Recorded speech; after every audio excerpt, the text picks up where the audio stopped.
ಇಲ್ಲಿ ತನಕ ನೀವು ಸಾಂಬಾರ್ ಪುಡಿ, ರಸಂ ಪುಡಿ ಇದನ್ನೆಲ್ಲ ಬಳಕೆ ಮಾಡಿರ್ತೀರಾ. ಬಟ್ ಇವತ್ತಿನ ವಿಡಿಯೋದಲ್ಲಿ ನಾನು ನಿಮಗೆ ಒಂದು ಸೂಪರ್ ಆದಂತಹ ಪಲ್ಯಕ್ಕೆ ಬೇಕಾದಂತಹ ಪೌಡರ್ ಮಾಡೋ ವಿಧಾನನ ತೋರಿಸ್ತಾ ಇದ್ದೀನಿ. ಈ ಮಸಾಲೆ ಪುಡಿನ ನೀವು ಮಾಡಿಟ್ಕೊಂಡ್ರೆ ತುಂಬಾ ದಿನ ಸ್ಟೋರ್ ಕೂಡ ಮಾಡಬಹುದು. ಹಾಗೆಯೇ ಯಾವುದೇ ಪಲ್ಯ ಮಾಡಿದ್ರು ಕೂಡ ಅದಕ್ಕೆ 1 ಟೇಬಲ್ ಸ್ಪೂನ್ ಹಾಕಿದ್ರೆ ಸಾಕು, ರುಚಿನೇ ಚೇಂಜ್ ಆಗುತ್ತೆ. ತಡ ಮಾಡದೆ ರೆಸಿಪಿ ಚೆಕ್ ಮಾಡೋಣ.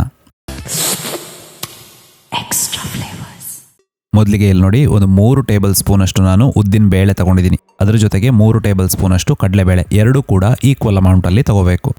ಗರಂ ಮಸಾಲೆಗಳಲ್ಲಿ 1 ತುಂಡು ಚಕ್ಕೆ, ಲವಂಗ, ಮರಾಠಿ ಮೊಗ್ಗು, ಹಾಗೆ ಸ್ವಲ್ಪ ಕರಿಮೆಣಸು, ಇದ್ರ ಜೊತೆಗೆ ಒಂದು 10 ರಿಂದ 15 ಮೆಂತ್ಯ, ಇದಿಷ್ಟನ್ನು ನಾನು ಸೇರಿಸ್ಕೊಳ್ತಾ ಇದ್ದೀನಿ. ಹಾಗೆಯೇ ಕರಿಬೇವಿನ ದಂಟು 1 ದಂಟು ತಗೊಂಡ್ರೆ ಸಾಕು, ಎಷ್ಟು ಎಲೆ ಆದರೂ ಇರಲಿ 1 ದಂಟು. 1 ಟೇಬಲ್ ಸ್ಪೂನ್ ಅಷ್ಟು ನಮಗೆ ಜೀರಿಗೆ ಬೇಕಾಗುತ್ತೆ. ಹಾಗೆಯೇ ಬ್ಯಾಡಗಿ ಮೆಣಸು ಮಾತ್ರ ನಾನು ಇಲ್ಲಿ ತಗೊಂಡಿದ್ದೀನಿ, ಒಂದು 6. ಅಕಸ್ಮಾತ್ ಎಲ್ಲಾದರೂ ಸ್ವಲ್ಪ ಖಾರ ಪ್ರಿಫರ್ ಮಾಡ್ತೀರಾ ಅಂತ ಹೇಳಿದರೆ ನೀವು 1-2 ಗುಂಟೂರು ಮೆಣಸನ್ನು ರಿಪ್ಲೇಸ್ ಮಾಡ್ಬೋದು. ಇವಾಗ ಒಂದು ಪ್ಯಾನನ್ನು ಬಿಸಿ ಮಾಡಿಕೊಂಡು ಇದರಲ್ಲಿ ಫಸ್ಟಿಗೆ 1 ಟೇಬಲ್ ಸ್ಪೂನ್ ಅಷ್ಟು ಎಣ್ಣೆನ ಹಾಕೊಳ್ತಾ ಇದ್ದೀನಿ. ಹಾಗೆಯೇ ಇದರಲ್ಲಿ ಕಡಲೆಬೇಳೆನ ಫಸ್ಟಿಗೆ ನಾನು ಹಾಕ್ಕೊಂಡು ಒಂದು 2 ನಿಮಿಷ ರೋಸ್ಟ್ ಮಾಡ್ಕೊಳ್ತಾ ಇದ್ದೀನಿ. ಯಾವುದೇ ಇಂಗ್ರೀಡಿಯೆಂಟ್ಗಳನ್ನು ರೋಸ್ಟ್ ಮಾಡುವಾಗ ಲೋ ಫ್ಲೇಮ್, ಸಣ್ಣ ಉರಿಯಲ್ಲಿ ನೀವು ರೋಸ್ಟ್ ಮಾಡ್ಕೋಬೇಕು. 1-2 ನಿಮಿಷ ಆದಮೇಲೆ ಅದಕ್ಕೆ ಉದ್ದಿನ ಬೇಳೆ ಅಥವಾ ಉದ್ದಿನ ಕಾಳಿದ್ರೆ ನೀವು ಅದನ್ನು ಹಾಕೋಬಹುದು. ಇದನ್ನು ಹಾಕ್ಕೊಂಡು ಚೆನ್ನಾಗಿ ಮತ್ತೆ 1-2 ನಿಮಿಷ ರೋಸ್ಟ್ ಮಾಡ್ಕೋಬೇಕು. ಅದರದ್ದು ಕಲರ್ ಸ್ವಲ್ಪ ಚೇಂಜ್ ಆಗ್ತಾ ಬರಬೇಕಂದ್ರೆ ಸ್ವಲ್ಪ ಬ್ರೌನಿಶ್ ಆಗಿ ಬರಬೇಕು. ಆವಾಗ ಅದಕ್ಕೆ ನೀವು ತಗೊಂಡಿರುವಂತಹ ಗರಂ ಮಸಾಲೆಗಳೇನಿದಾವೆ, ಅದು ಜೀರಿಗೆ, ಇದ್ರ ಜೊತೆಗೆ ಕರಿಬೇವೇನು ತಗೊಂಡಿದ್ರಿ ಅದನ್ನೆಲ್ಲ ಸೇರಿಸ್ಕೋಬೇಕಾಗುತ್ತೆ. ನೀವು ಬ್ಯಾಡಗಿ ಮೆಣಸನ್ನು ಸಪ್ರೇಟಾಗಿ ಹುರ್ಕೋಬೇಕು, ಯಾಕಂದರೆ ಇದ್ರ ಜೊತೆಗೆ ಹಾಕಿದರೆ ಅದು ಚೆನ್ನಾಗಿ ಹುರಿಯಲ್ಲ, ಹಾಗೆಯೇ ಅದರಿಂದ ಪರಿಮಳ ಕೂಡ ರಿಲೀಸ್ ಆಗಲ್ಲ. ಸೊ ಒಂದ್ಸಲ ಕರಿಬೇವಿನ ಎಲೆಗಳು ಕ್ರಿಸ್ಪಿ ಆಗೋ ತನಕ ನೀವು ಅದನ್ನು ರೋಸ್ಟ್ ಮಾಡ್ಕೋಬೇಕಾಗುತ್ತೆ.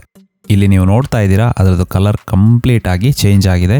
ಹಾಗೆಯೇ ಇದನ್ನು ನಾನು ಒಂದು ಸಪ್ರೇಟ್ ಪ್ಲೇಟಲ್ಲಿ ಹಾಕಿ ಅದನ್ನು ತಣ್ಣಗಾಗಕ್ಕೆ ಬಿಟ್ಬಿಡ್ತಾ ಇದ್ದೀನಿ. ಇವಾಗ ಸೇಮ್ ಪ್ಯಾನಲ್ಲಿ ಎಣ್ಣೆ ಹಾಕದೆ ಆ ಮೆಣಸು ಏನು ತಗೊಂಡಿದ್ವಿ ಅದನ್ನು ಹಾಕ್ಕೊಂಡು ಡ್ರೈ ರೋಸ್ಟ್ ಮಾಡ್ಕೋಬೇಕು. ಇದನ್ನು ಒಂದು 2-3 ನಿಮಿಷ ನೀವು ಮಾಡಿಕೊಂಡ್ರೆ ಸಾಕು, ಮೀಡಿಯಂ ಫ್ಲೇಮಲ್ಲಿ. ಪ್ಯಾನ್ ಆಲ್ರೆಡಿ ಬಿಸಿ ಇರುತ್ತೆ, ಸೊ 2-3 ನಿಮಿಷ ಸಾಕಾಗುತ್ತೆ. ಹಾಗೆ ಇಲ್ಲಿ ನೋಡ್ತಾ ಇದ್ದೀರಾ, ಕ್ರಿಸ್ಪಿ ಆಗಿದೆ ಆ ಮೆಣಸು. ಸೊ ಇವಾಗ 1 ಟೀ ಸ್ಪೂನ್ ಅಷ್ಟು ಬೆಲ್ಲನ ನಾನು ಮಿಕ್ಸಿ ಜಾರಿಗೆ ಹಾಕ್ತಾ ಇದ್ದೀನಿ. ಒಂದು ಅರ್ಧ ಟೀ ಸ್ಪೂನ್ ಅಷ್ಟು ಅರಿಶಿನ ಬೇಕಾಗುತ್ತೆ. ಹಾಗೆಯೇ ತಣ್ಣಗಾಗಿರುವಂತಹ ಎಲ್ಲ ಇಂಗ್ರೀಡಿಯೆಂಟ್ಸ್ಗಳನ್ನು ಈ ಮಿಕ್ಸಿ ಜಾರಿಗೆ ನಾನು ಸೇರಿಸ್ಕೊಳ್ತಾ ಇದ್ದೀನಿ. ಇದೆಲ್ಲದನ್ನು ಸೇರಿಸ್ಕೊಂಡು ಅದನ್ನು ಪೌಡರ್ ಮಾಡ್ಕೊಳ್ತಾ ಇದ್ದೀನಿ. ಇಲ್ಲಿ ನೋಡ್ತಾ ಇದ್ದೀರಾ, ಸೂಪರ್ಬ್ ಆದಂತಹ ಒಂದು ಪಲ್ಯದ ಪುಡಿ ರೆಡಿಯಾಗಿದೆ. ಇದನ್ನು ಉಪಯೋಗ ಮಾಡಿ ಇವಾಗ ಪಲ್ಯ ಮಾಡೋಣ. ಸೊ ಒಂದು ಬಾಣಲಿನ ಬಿಸಿ ಮಾಡಿಕೊಂಡು ಇದಕ್ಕೆ ಒಂದು 2 ಟೇಬಲ್ ಸ್ಪೂನ್ ಅಷ್ಟು ಎಣ್ಣೆ ಹಾಕಿ, ಎಣ್ಣೆ ಬಿಸಿ ಆದಮೇಲೆ ಸ್ವಲ್ಪ ಸಾಸಿವೆ ಹಾಕ್ತಾ ಇದ್ದೀನಿ. ಹಾಗೆಯೇ ಸಾಸಿವೆ ಒಡಿಬೇಕು. ಸಾಸಿವೆ ಒಡೆದಾದ್ಮೇಲೆ ಒಂದು ಅರ್ಧ ಈರುಳ್ಳಿನ ಸೇರಿಸ್ಕೊಳ್ತಾ ಇದ್ದೀನಿ. ಈರುಳ್ಳಿ ಬಾಡೋ ತನಕ ನಾವು ಫ್ರೈ ಮಾಡ್ಕೋಬೇಕು. ನೀವು ಮನೆಯಲ್ಲಿ ಯಾವ ಥರ ಪಲ್ಯ ಮಾಡ್ತೀರೋ ಮಾಡಿ, ಬಟ್ ಈ ಪುಡಿನ ಉಪಯೋಗ ಮಾಡಿ ಮಾಡೋದನ್ನು ನಾನಿಲ್ಲಿ ತೋರಿಸ್ತಾ ಇದ್ದೀನಿ. ಸೊ ಅರ್ಧ ಟೊಮೆಟೊನ ಹಾಕ್ಕೊಂಡೆ, 1 ಹಸಿಮೆಣಸಿನಕಾಯಿನ ಹಾಕ್ಕೊಂಡೆ. ಇದನ್ನು ಹಾಕ್ಕೊಂಡು ಮತ್ತೆ ಸ್ವಲ್ಪ ಆ ಟೊಮೆಟೊ ಎಲ್ಲ ಬಾಡೋ ತನಕ ಫ್ರೈ ಮಾಡ್ಕೊಳ್ತಾ ಇದ್ದೀನಿ. ಇದಕ್ಕೆ ನೀವು ಯಾವುದೇ ತರಕಾರಿಗಳನ್ನು ಉಪಯೋಗ ಮಾಡಬಹುದು ಪಲ್ಯ ಮಾಡೋದಕ್ಕೆ. ಇಲ್ಲಿ ನೋಡಿ, ನಾನು ಸ್ವಲ್ಪ ಆಲೂಗೆಡ್ಡೆನ ಕಟ್ ಮಾಡಿ ಇಟ್ಕೊಂಡಿದ್ದೀನಿ. ಹಾಗೆಯೇ ಸ್ವಲ್ಪ ಬೀನ್ಸ್ಗಳನ್ನು ಕಟ್ ಮಾಡಿ ಇಟ್ಕೊಂಡಿದ್ದೀನಿ. ಸ್ವಲ್ಪ ಕಡಲೆಬೇಳೆನ ನೆನೆ ಹಾಕಿ ಉಪಯೋಗ ಮಾಡ್ತಾ ಇದ್ದೀನಿ. ಪಲ್ಯದಲ್ಲಿ ಕಡಲೆಬೇಳೆ ಇದ್ದರೆ ತುಂಬ ಚೆನ್ನಾಗಾಗುತ್ತೆ ನನಗೆ, ಸೊ ಅದಕ್ಕೋಸ್ಕರ ನಾನಿಲ್ಲಿ ಉಪಯೋಗ ಮಾಡಿದ್ದೀನಿ. ಸೊ ಇದೆಲ್ಲದನ್ನು ಹಾಕ್ಕೊಂಡು ಆ ಎಣ್ಣೆ ಜೊತೆನೇ ಒಂದು 2 ನಿಮಿಷ ನಾವು ಫ್ರೈ ಮಾಡ್ಕೋಬೇಕು. ಈ ಥರ ಮಾಡ್ಕೊಳ್ಳೋದ್ರಿಂದ ಪಲ್ಯ ತುಂಬ ರುಚಿಕರವಾಗಿರುತ್ತೆ. ಹಾಗೆಯೇ ಆಲೂಗೆಡ್ಡೆ ಅಲ್ಲಲ್ಲಿ ಕ್ರಿಸ್ಪಿ ಆಗಿದ್ರೆ ಚೆನ್ನಾಗಿರುತ್ತೆ ಅಂತ ನಾನು ಈ ಥರ ಮಾಡ್ತಾ ಇದ್ದೀನಿ. ರುಚಿಗೆ ತಕ್ಕಷ್ಟು ಉಪ್ಪನ್ನು ಸೇರಿಸ್ಕೊಳ್ಳಿ. ಹಾಗೆಯೇ ಸ್ವಲ್ಪ ಅರಿಶಿಣ ಆಪ್ಷನಲ್ ಆಗಿ ಬೇಕು ಅಂದರೆ ಸೇರಿಸ್ಕೋಬಹುದು, ಇಲ್ಲಾಂದರೆ ನಾವು ಪೌಡರಲ್ಲಿ ಕೂಡ ಅದನ್ನು ಉಪಯೋಗ ಮಾಡಿದ್ದೀವಿ. ಸೊ ಎಲ್ಲದನ್ನು ಹಾಕ್ಕೊಂಡು ಒಂದ್ಸಲ ಚೆನ್ನಾಗಿ ಮಿಕ್ಸ್ ಮಾಡ್ಕೊಳ್ಳಿ. ಹಾಗೆಯೇ ಮಿಕ್ಸ್ ಮಾಡಿಕೊಂಡು ಇದಕ್ಕೆ ಬೇಕಾದಷ್ಟು ನೀರನ್ನು ಸೇರಿಸ್ಕೊಂಡು ಆ ತರಕಾರಿ ಬೇಯೋ ತನಕ ಬಿಟ್ಬಿಡಬೇಕು. ತುಂಬ ಜನ ಪೌಡರ್ ಎಲ್ಲಾದರೂ ಇದ್ದರೆ ನೀವು ಫಸ್ಟೇ ಬೇಕಾದರೂ ಕೂಡ ತರಕಾರಿ, ತುಂಬ ಜನ ಅದೇ ಥರ ಮಾಡ್ತಾರೆ, ಅಂದರೆ ಪಲ್ಯಕ್ಕೆ ತರಕಾರಿಯನ್ನು ಫಸ್ಟೇ ಬೇಯಿಸ್ಕೊಳ್ತಾರೆ, ಆಮೇಲೆ ಅದನ್ನು ಫ್ರೈ ಮಾಡ್ಕೊಳ್ತಾರೆ. ಆ ಥರನೂ ಕೂಡ ನೀವು ಮಾಡ್ಕೋಬಹುದು. ಸೊ ಇವಾಗ ನಾನು ಮುಚ್ಚಳ ಮುಚ್ಚಿ ಅದಕ್ಕೆ ಅರ್ಧ ಲೋಟದಷ್ಟು ಮಾತ್ರ ನೀರನ್ನು ಹಾಕಿದ್ದೆ.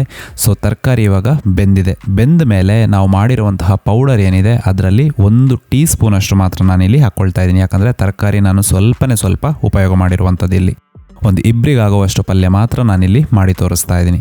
ಸೊ ಒಂದ್ಸಲ ನೀವು ಆ ಪೌಡರ್ ಹಾಕ್ಕೊಂಡ್ಮೇಲೆ ಒಂದ್ಸಲ ಚೆನ್ನಾಗಿ ಮಿಕ್ಸ್ ಮಾಡ್ಕೊಳ್ಳಿ. ಅದನ್ನು ಮಿಕ್ಸ್ ಮಾಡಿಕೊಂಡು ಫ್ಲೇಮ್ ಮೀಡಿಯಮ್ ಇಡಿ. ಯಾಕಂತ ಹೇಳಿದರೆ ಅದರಲ್ಲಿ ನಾವು ಕಡಲೆಬೇಳೆ ಎಲ್ಲ ಉಪಯೋಗ ಮಾಡಿದ್ದೀವಿ.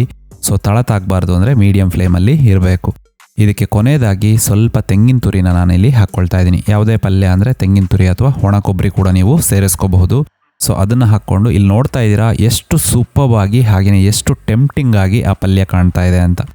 ಸೊ ಯಾವುದೇ ಮನೆಯಲ್ಲಿ ಪಲ್ಯಗಳನ್ನು ಮಾಡೋದಾದರೆ ಸ್ವಲ್ಪ ಈ ಪೌಡರ್ನ ಹಾಕಿದರೆ ಫ್ಲೇವರ್ ಹೆಚ್ಚಾಗೋದಲ್ಲದೆ ನಿಮಗೆ ಮತ್ತೆ ತಿನ್ನಬೇಕು ಅನಿಸುತ್ತೆ, ಅಷ್ಟು ಚೆನ್ನಾಗಿರುತ್ತೆ ಈ ಪುಡಿನ ಉಪಯೋಗ ಮಾಡಿದರೆ. ಅಕಸ್ಮಾತ್ ನಿಮಗೆಲ್ಲಾದರೂ ಮನೆಯಲ್ಲಿ ಮಾಡೋದಕ್ಕೆ ಎಲ್ಲಾದರೂ ಕಷ್ಟ ಅಂತ ಹೇಳಿದರೆ ನೀವು ನನ್ನಿಂದ ಕೂಡ ಇದನ್ನು ತಗೋಬಹುದು.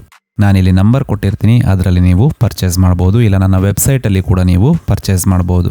ಸೊ ಇದಾಯಿತು ಪಲ್ಯ ಹಾಗೆಯೇ ಪಲ್ಯದ ಪುಡಿ ಮಾಡುವಂತಹ ವಿಧಾನ. ಸೊ ಈ ರೆಸಿಪಿ ಇಷ್ಟ ಆದರೆ ಒಂದು ಲೈಕ್ ಕೊಡೋದಕ್ಕೆ ಹಾಗೆಯೇ ನಿಮ್ಮ ಫ್ರೆಂಡ್ಸ್ ಜೊತೆ ಶೇರ್ ಮಾಡೋದಕ್ಕೆ ಮರಿಬೇಡಿ. ನೆಕ್ಸ್ಟ್ ಇನ್ನೊಂದು ರೆಸಿಪಿ ಜೊತೆ ಮತ್ತೆ ನಾನು ನಿಮ್ಮನ್ನು ಭೇಟಿ ಆಗ್ತೀನಿ. ಅಲ್ಲಿ ತನಕ ಟೇಕ್ ಕೇರ್, ಬಾಯ್.